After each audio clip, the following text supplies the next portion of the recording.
नमस्कार, तेजस्विनी कार्यक्रम में आप सबका स्वागत है। आपके साथ मैं हूं ममता चोपड़ा।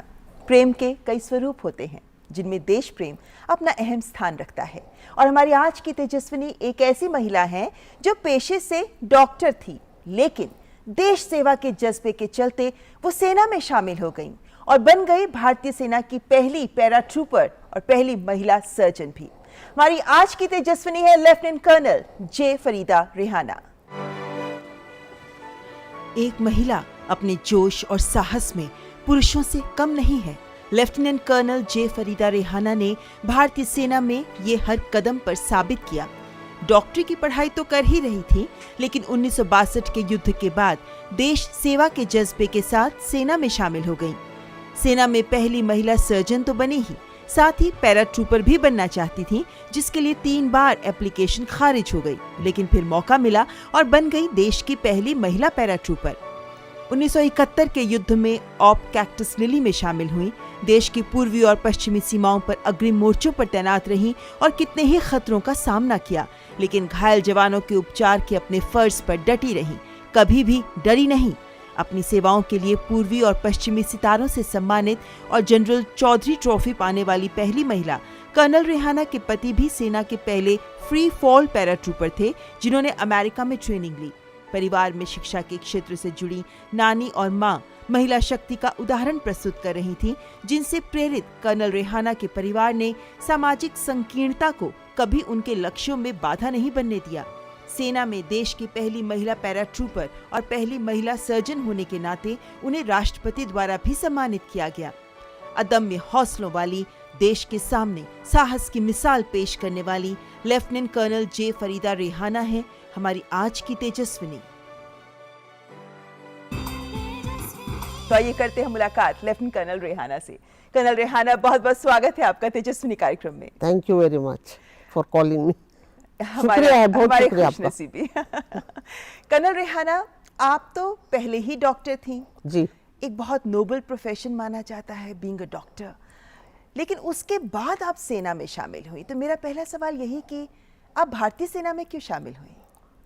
जब मैं मेडिकल कॉलेज में पढ़ रही थी, करीब फाइनल ईयर 4th ईयर में, तो उस साल 62 की वॉर हुई थी उस टाइम, और उसमें हमारी सेना बुरी तरह से हारी थी चाइना से।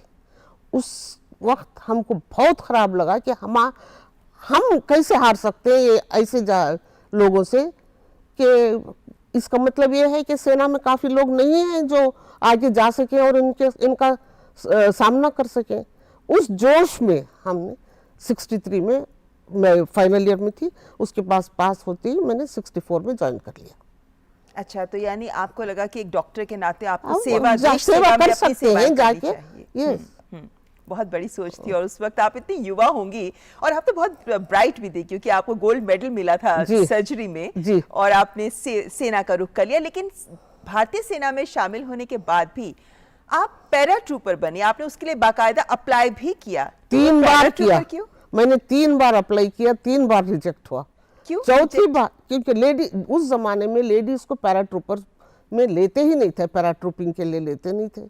तो फिर चौथी बार जब मैं एक बार जनरल गिल से मिली, उस टाइम ब्रिगेडियर गिल थे, ब्रिगेड कमांडर, वो आए हुए थे, मेरा पोस्टिंग भी हुआ था, ग्वालियर में थी मैं उस वक्त। तो उनसे मुलाकात हुई तो उन्होंने बोला, अच्छा तुम अकेली रहती हो इस मेस में? मैंने कहा क्यों, मुझे कोई डर नहीं है, इतने लोग हैं, मैं लेडी हूँ तो क्या फ़र्क पड़ता है। तो बोलता पैराट्रूपिंग करोगी? मैंने कहा सर मैंने तो 3 बार अप्लाई कर चुकी हूँ। अच्छा तो अभी ज्वाइन करोगी? मैंने कहा। तो आई थिंक 1 महीने के बाद ही मुझे पोस्टिंग आ गई आगरा के लिए, ग्वालियर से। और ऐसे आप एक पैराशूटिस्ट बन गई। लेकिन एक पैराट्रूपर के क्या काम होते हैं, क्या जिम्मेदारियां थी आपकी? जिम्मेदारी ये होती है कि देखिए, उस जगह हम पहुंच सकते हैं जहां पे पैदल या कोई भी गाड़ी वगैरह की से कोई पहुंच नहीं पाए, तो हम पैराशूट से जंप करके एनिमी के उस पार हम पहुंच जाते हैं और वहां से हम इधर से कवर करके उनको रोक सकते हैं। और ऐसे आप जब पैराशूटिस्ट बने, उसके बाद लगभग 12 साल आप पैरा यूनिट में रही और आपकी तो बहुत एलीट रेजिमेंट में आपकी पोस्टिंग भी हुई थी ना? ये एक ही मेडिकल रेजिमेंट है और उसमें पोस्टिंग होना बहुत बड़ी बात है। और उसमें मेरी पोस्टिंग हुई और मेरी खुशकिस्मती है उसकी। हाँ, तो कैसे रहे ये 12 साल? देखिए, मैं पहले तो मैं वहीं पे रही, फिर सर्जरी करी, फिर सर्जन बन के उस यूनिट में रही मैं। अच्छा। हाँ।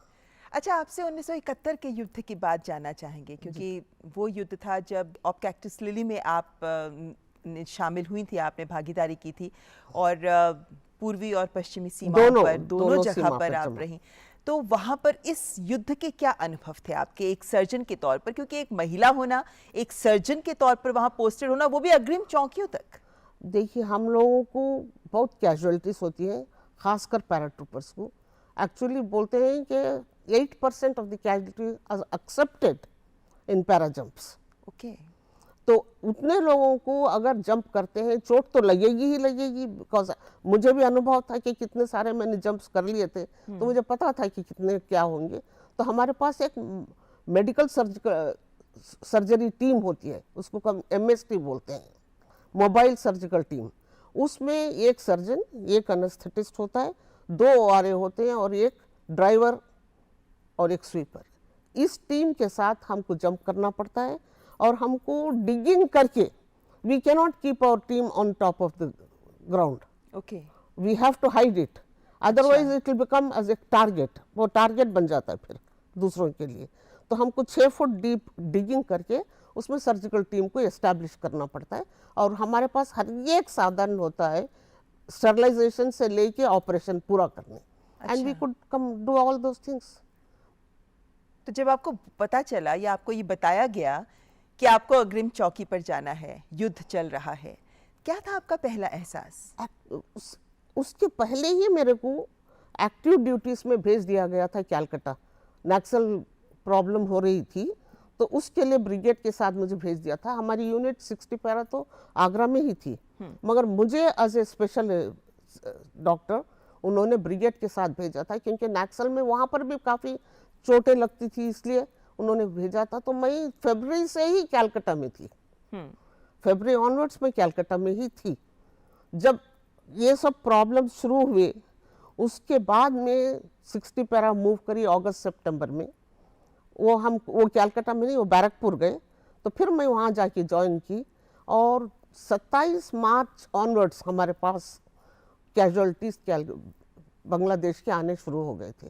हम उनको उसी टाइम से ट्रीट कर रहे थे, पूरे गन शॉट वुंड्स मोस्टली, और खुद के हमारे मरीजों को हम देखने का टाइम नहीं हो रहा था।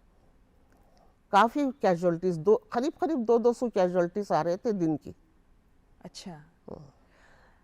तो आप एक महिला के तौर पर, एक डॉक्टर के तौर पर, जाहिर है कि खून देखना, जख्म देखना, ये आपके लिए एक सामान्य सी बात थी, एक आपके करियर का हिस्सा है ये। लेकिन कर्नल रेहाना, युद्ध क्षेत्र में जो हालात होते हैं वो बहुत अलग होते हैं, हम उनको इमेजिन भी नहीं कर सकते, हम सामान्यतः वो नहीं कर सकते, मगर हमको ट्रेनिंग पहले दी जाती है सेंटर में, थोड़ी बहुत हमको पता होता है, क्योंकि हमको गन फायर के नीचे से जाना पड़ता है, वहाँ पीछे से गन फायर आती रहती है और हमको उसके नीचे से बच के ट्रेंचेस वगैरह में से ऐसे जाना, ये सब ट्रेनिंग दी जाती है, और खुद को फायरिंग करवाते हैं, तो फिर थोड़ा बहुत अनुभव रहता है। 1971 के युद्ध में गई थी, उस वक्त आपके साथ और भी महिलाएं थी क्या? महिलाएं एक आध होती हैं, कहीं ना बहुत कहीं, कम ना? बहुत कम। तो I was the first lady paratrooper operative surgeon, और मेरे को लगता है कि ऑपरेटिव सर्जन्स तो ऐसी बहुत कम होती होंगी महिलाएं सेना में, जो I was the paratrooper first के लिए lady भी। trained operative, even as a trained surgeon, मैं पहली थी जो आर्म फोर्सेस से ट्रेनिंग मिली हुई थी। I was the first lady क्या उसके surgeon. बाद तस्वीर बहुत बदली है? क्या अभी ज्यादा महिला अभी काफी सर्जन्स हैं महिलाएं जो आती हैं पैराट्रूपिंग में? अरे मेरे स्टूडेंट्स खुद आ गए हैं बहुत सारे इसमें, फौज में बहुत सारे मेरे खुद के स्टूडेंट जो पैराट्रूपर्स के तौर पर भी क्या वो आगे आ रहे हैं? काफी आ रहे हैं आजकल, काफी आ रहे हैं आजकल। खुद से शायद 60 पैरा में 2-3 लड़कियां हैं। अच्छा, यानी तस्वीर बहुत बदली है बदल उसके बाद। गई, सिर्फ मेडिकल की ही नहीं, डेंटल के लिए भी लड़कियां भी पैराट्रूपर में आ रही हैं। अच्छा, हाँ। क्या बात। अच्छा, जब आप पैराट्रूपर के तौर पर काम कर रही थी, कितनी जंप्स लगा ली आपने? Approximately, I have no doubt, no definite reason, I think 12 साल में रही हूँ, approximately I think I must have done about 1000 jumps. अच्छा, तो जब आपको इतना जोश था कि आप पैराट्रूपर बनना ही चाहती थी, जब आपको पहली बार मौका मिला तो वो पहली जंप आपको याद है? पहली जंप बिल्कुल समझ में नहीं आया क्या हो रहा है। अच्छा। They told us to jump, उन्होंने बोला जंप, हम जंप कर गए। जंप करने के बाद पता चला कि जंप क्या होता है। उसके पहले 1 महीना ट्रेनिंग देते हैं वो लोग एयरफोर्स में। जो ट्रेनिंग हमने आर्मी में ब्रिगेड में लिए वो अलग होती है। उसके बाद हमको अटैच करते हैं एयरफोर्स में, कॉल्ड पैराट्रूपर्स ट्रेनिंग स्कूल। वहाँ पे रेगुलर ट्रेनिंग देते हैं। उसके बाद वो सिमुलेशन करवाते हैं लेके जंप। उसके बाद भी जब जंप करने को बोला, हमने कहा हाँ it is something like simulation. Jump किया तो दैट वाज टोटली डिफरेंट, बिल्कुल अलग था। जब दूसरा जंप हुआ तब पता चला हाँ क्या होने वाला है और क्या होगा। अच्छा, किन मायनों में अलग था? देखिए, जब हम जंप करते हैं यहाँ से यहाँ ऐसे करते हैं तो ऑर्डिनरी जंप होता है। जब आप हवा में जंप करते हो, this is on the ground, तो ग्राउंड की ये हवा कम अलग होती है। वहाँ बिल्कुल वैक्यूम एरोस्पेस, और वहाँ की स्पीड भी हवा की ज़्यादा रहती है उस वक्त 2500 3000 फीट के ऊपर में। तो एकदम से खालीपन महसूस होता है, एकदम से यू फील खाली, एम्प्टी हो गए हो। एंड जब तक पैराशूट नहीं खुलता वो 2-3 मिनट यू आर जस्ट डम। But free fall, it is just 3-4 minutes. मैंने बाद में फ्री फॉल भी किया हुआ है थोड़ा बहुत, वो बात अलग हुई। मगर इनिशियल जो पैरा जंप्स होते हैं उसमें 2-3 मिनट का ही होता है। जब तक हम रियलाइज करके पुल करते हैं तो पैराशूट खुल जाता है। क्या ये माना जाए कि एडवेंचरस स्ट्रीक होनी बहुत जरूरी है? मतलब जिम्मेदारी एक सर्जन के तौर पर काबिल होना, और उसके साथ ये भी होनी बहुत जरूरी है। अगर नहीं है तो फिर आप यू कांट प्रोसीड, आगे बढ़ नहीं पाते आप। तो क्या कोई ऐसे खतरनाक अनुभव भी आपको याद है जो आप हमारे साथ साझा करना चाहेंगे एज अ पैराट्रूपर? चोटें बहुत लगती हैं पैरा जंप में। और पैरा जंप जो करवाते हैं, जो हवाई जहाज से जाती है, they go in one area to that's called the DZ. DZ का मतलब होता है ड्रॉपिंग जोन पे ड्रॉप करना पड़ता है। मगर मोस्टली वो हवा के हिस्से और डायरेक्शन थोड़ा चेंज या 1 डिग्री 2 डिग्री इधर फर्क पड़ता है, तो you don't land on the DZ. आप खेतों में भी जाके लैंड कर सकते हैं। एंड स्पेशली मेरा वेट तो 45 किलोज था उस टाइम। तो जब मोस्टली पहले तो मेरा जंप हो जाता था, उसके बाद और 10 लोग आते थे। वो 10 लोग पूरे लैंड कर जाते थे, मैं फिर भी हवा में ही लटकी रहती थी। बहुत लाइट वेट थे आप मतलब। तो मेरे को मेरे उस्ताद लोग बोलते थे, मैडम आपके पॉकेटों में एक एक पत्थर रख लो ना। अच्छा, लेकिन एक बात बताएं कि क्योंकि आपने एक वक्त गुजारा आर्मी में, है ना, उसके बाद आपने, क्योंकि अब तो परमानेंट कमीशन का ऑप्शन है सबके पास, लेकिन आपने रिटायरमेंट के बाद आपकी लाइफ कैसी रही? वैसे हालांकि कहा जाता है कि डॉक्टर्स तो कभी रिटायर नहीं होते हैं। नहीं, जब मैं परमानेंट कमीशन के लिए अप्लाई करी, उस जमाने में बहुत कम लेडी को, डॉक्टरों को परमानेंट कमीशन मिलता था। आई थिंक पूरे साल में I was the only one, मेरे को सिर्फ मैं ही थी जिसको परमानेंट कमीशन मिला था। And that was before I had done my paratrooping. अच्छा। हाँ, उसके पहले मैंने ले लिया। तो हम आके यहाँ से रिटन एग्जाम, प्रैक्टिकल एग्जाम दे के फिर उसमें I was the only one selected. एक ही लिया था उन्होंने वो साल में। उसके बाद में मैंने पैराट्रूपिंग किया है।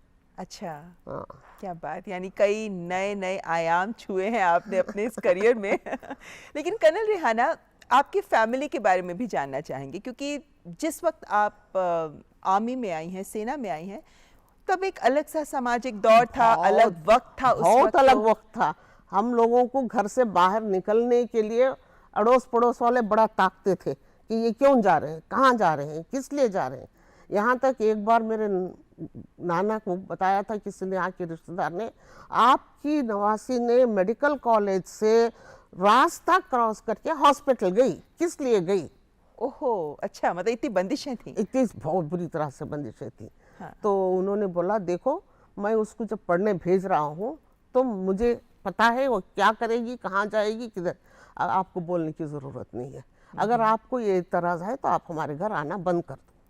अच्छा, क्या बात, यानी आपके परिवार ने आपका साथ दिया। लेकिन यही आपके परिवार के बारे में जानना चाहती, क्योंकि आपके परिवार के लिए कहा जाता है कि एक महिला शक्ति का उदाहरण पेश करता है आपका परिवार। तो मेरी नानी 1916 के पहले से स्कूल टीचर हुआ करती थी उस दौर में, उस दौर में 100 साल और- पहले की बात है। हाँ, और फिर मेरी माँ, she was the first, my mother, वो पहली महिला मुस्लिम लेडी है हु ग्रेजुएटेड फ्रॉम मैसूर अच्छा। यूनिवर्सिटी।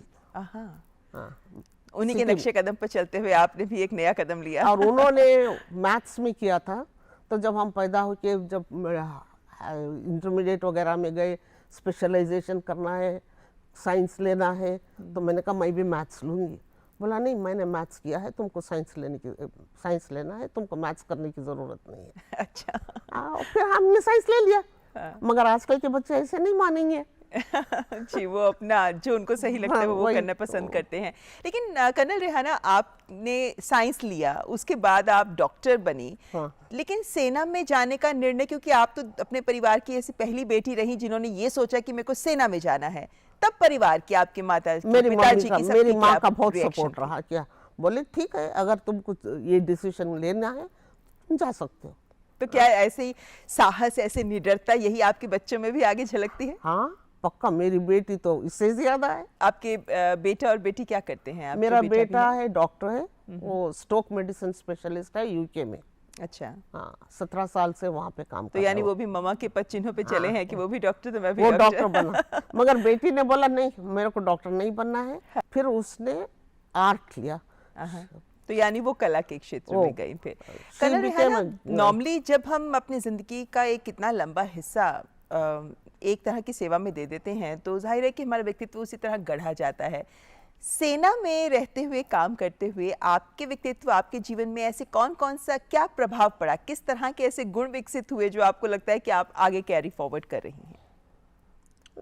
बस एक ही चीज़ है कि अगर आपको कुछ काम करना है तो पूरी मेहनत से, पूरे लगन से करना पड़ेगा। अगर वो नहीं करेंगे तो किसी भी क्षेत्र में कोई भी कुछ भी हासिल नहीं कर सकता, आप आगे नहीं बढ़ सकते। तो और अब आजकल तो कॉम्बैट ऑपरेशंस भी शुरू हो गए हैं Combat जहाँ हो। विमेन जा सकते हैं, हाँ। कॉम्बैट रोल भी उनको दिया हाँ, जा रहा yes। है। कर्नल रेहाना, अगर आपको भी ये मौका मिलता, मैं क्या आप जरूर जाती, कॉम्बैट रोल मैं जाती? जरूर जाती। अच्छा, तो इस कॉम्बैट रोल की बात हुई है, तो हालांकि आपने एक सर्जन के तौर पर अपने तरीके से एक अहम भूमिका जरूर निभाई 1971 के युद्ध में। लेकिन उसी युद्ध के कुछ और यादों के बारे में अगर आपसे मैं जानना चाहूँ, तो कितने दिन आप 1971 के इस युद्ध में फ्रंट लाइन में रही थी? फ्रंट लाइन में 5 दिसंबर को हम गए थे और 17 तक तो हम ईस्टर्न सेक्टर में रहे। उसके बाद हम आके वेस्टर्न सेक्टर चले गए, पंजाब की साइड में, फजिल्का, मलोत, उस साइड में। फिर वहाँ पर रहे, काफ़ी एक्टिव सर्विस तो काफ़ी रही, मगर वहाँ रहे हम मार्च तक, नेक्स्ट ईयर मार्च तक। फिर मार्च के बाद वहाँ से आए हम लोग। वहाँ पर भी फजिल्का में काफ़ी युद्ध हो रहा था, क्योंकि ये ख़त्म हो गया तो उन पाकिस्तान ने वेस्टर्न सेक्टर में अटैक कर दिया, तो फिर हमको आगे जाना पड़ा। मगर अच्छा लगा, क्योंकि हमें उस वक्त जो हम लोग यूनिट थी, कुछ भी थी, हम एक दूसरे से, ये लेडीज़ है, ये जेंट्स है, का भेदभाव नहीं था। सबको जिसको जो काम करना था वो अपने हिसाब से करते जा रहे थे। तो इसलिए ये काम आसानी से निकल जाता है। अगर खुद सोचते रहोगे कि भाई मैं ये नहीं कर सकते या नहीं कर सकता, तो फिर तब मुश्किल शुरू हो जाती है। चलिए कर्नल रेहाना, आपसे बातचीत जारी रहेगी, लेकिन फिलहाल यहाँ वक्त चला है एक ब्रेक का। आप देखते रहें तेजस्विनी। घर की सारी चीजें महंगी हो जरूरी है, उम्दा हो बहुत जरूरी है, लेकिन घर का जो सीमेंट है ना वो बहुत उम्दा होना चाहिए। जैसे वंडर सीमेंट, भाई उसकी क्वालिटी और टेक्नोलॉजी के चर्चे हैं वर्ल्ड में। आप हमारे घर कॉन्ट्रैक्ट ले लीजिए। मैं कॉन्ट्रैक्टर नहीं, वकील हूँ। वंडर सीमेंट, जब भी आए भला कर जाए। माँ कब आएगा? अभी आएगा। अरे बोलो ना माँ, कब आएगा? बोला ना, अभी आ जाएगा। ये ले, आ गया कुआं। अरे कुआं नहीं माँ, हमारे घर नल से जल कब आएगा? नल से जल? अरे गुड्डी, बहुत जल्दी आएगा पानी। जल जीवन मिशन आ चुका है।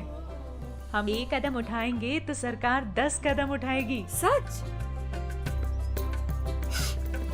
तुम्हारे मुंह में घी शक्कर। घी शक्कर नहीं माँ, स्वच्छ जल। 2024 तक देश के सभी 19 करोड़ घरों में पहुंचेगा पीने का साफ पानी। अब होगा हर घर जल। जल जीवन मिशन, जल शक्ति मंत्रालय, भारत सरकार।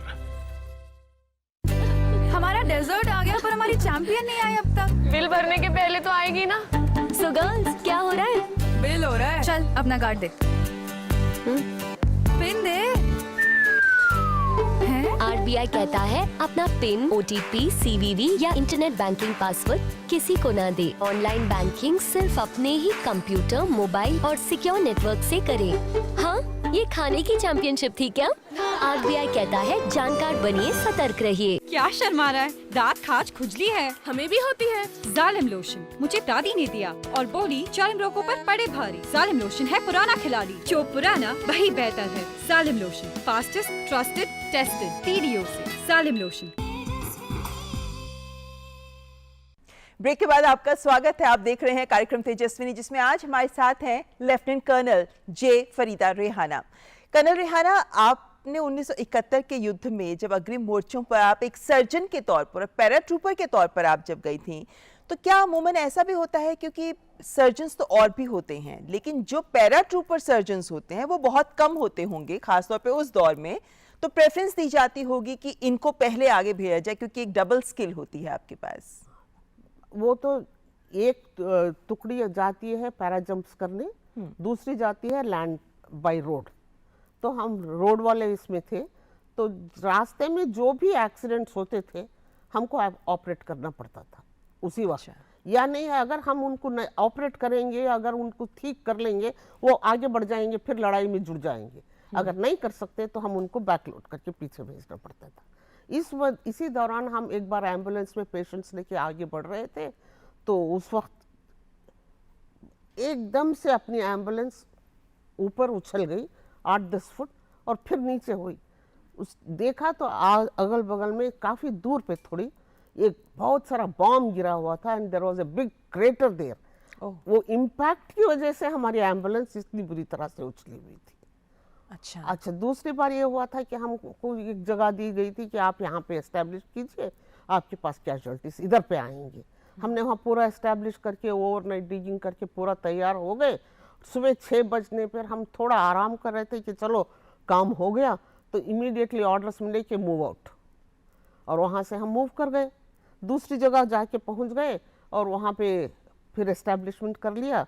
तो शाम के वक्त हमको पता चला कि रात में जहाँ पे हम एस्टैब्लिश किए थे वहाँ पे बॉम्ब गिरा हुआ था, और बहुत बड़ा सा हमारे ही एरिया में जहाँ पे हमारा थिएटर, पेशेंट्स को रखने की जगह वगैरह बनी हुई थी, उसमें बहुत बड़ा क्रेटर बना। और ये कहाँ पर हुआ था? ये मलोत के पास हुआ था। अच्छा, तो यानी आप लोग बाल बचे उससे? बहुत बाल बचे। इतने सारे खतरों को और हम लोग देखा। बड़े गुस्से में थे कि हमको क्यों मूव करवाया, हमने इतना मेहनत से किया था, मगर जानकारी सटीक थी तो आपकी जान बच गई। जी, मैं ये कहना चाह रही थी कि आपने इतने खतरों को इतने करीब से देखा, कर्नल रेहाना, कभी डर नहीं लगा? मैं कभी डरी नहीं। कभी नहीं डरे? तो डर मुझे पता नहीं अभी तक, इनफैक्ट अभी तक मुझे नहीं पता डर क्या चीज होती है।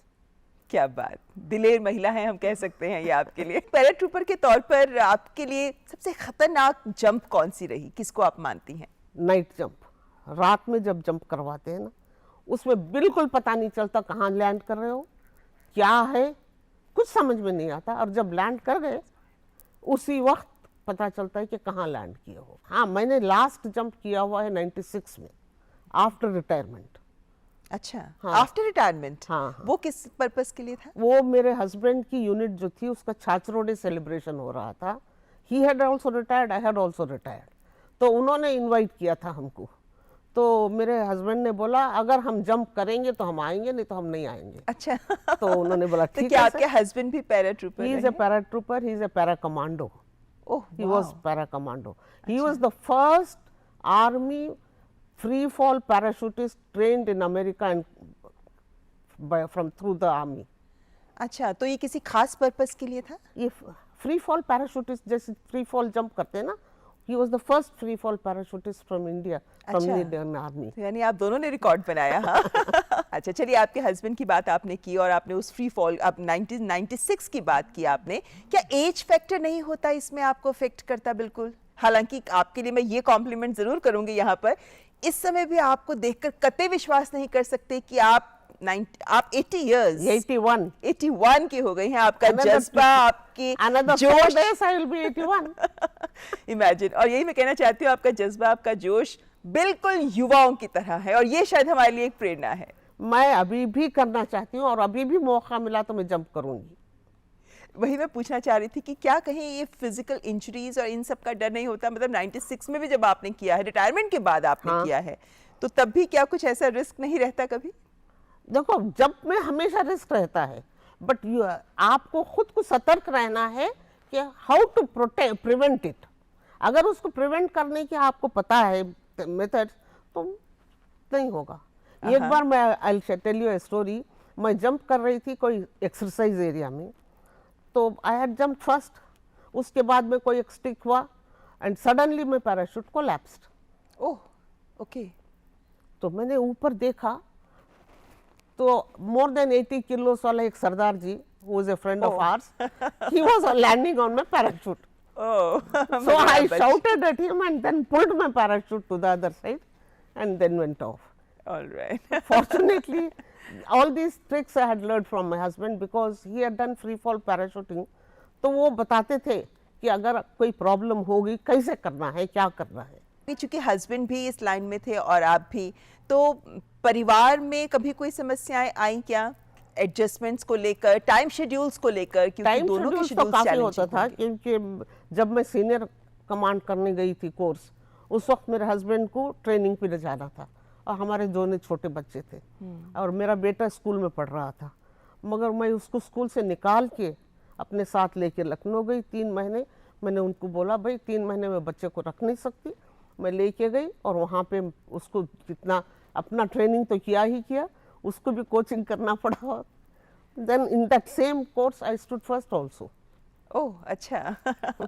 यानी कहना चाहिए कि जब एक महिला इस तरह से इतने सारे रोल लेती है, तो एक तपस्या सी होती है कि परिवार को भी आपने बेस्ट देना है और जॉब को भी बेस्ट देना है। दोनों देना है। अगर नहीं दे पा रहे हो तो फिर काम कैसे कर पाओगे? चलिए कर्नल रेहाना, यहाँ आपसे कुछ छोटे सवाल लेते हैं रैपिड फायर की तरह। शुरू करें? शुरू। डर यानी? कुछ नहीं, मुझे तो कोई डर ही नहीं लगता कि मैं क्या बताऊं आपको डर क्या मतलब है। खुशी यानी?